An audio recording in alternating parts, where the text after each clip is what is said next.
นี่คือการทดสอบเสียงรบกวนนะครับตอนนี้กล้องผมใส่อยู่ในเคสครับมันจะเป็นเคสอลูมิเนียมนะครับ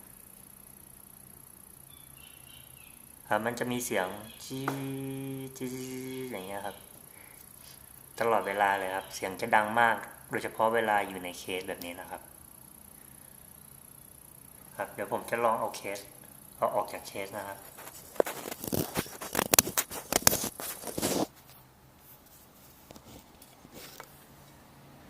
อันนี้คือเคส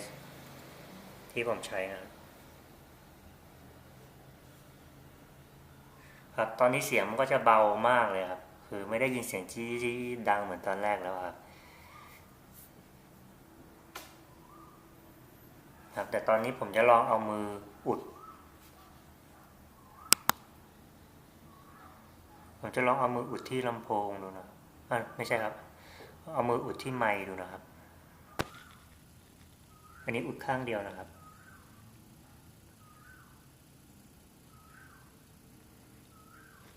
แล้วลองอุดอีกข้างนะครับเสียงที่มันจะดังขึ้นนะครับแล้วผมลองปล่อยนะครับตอนนี้ไม่ได้อุดแล้วครับเสียงมันก็จะหายไปครับมันเป็นอย่างนี้ครับ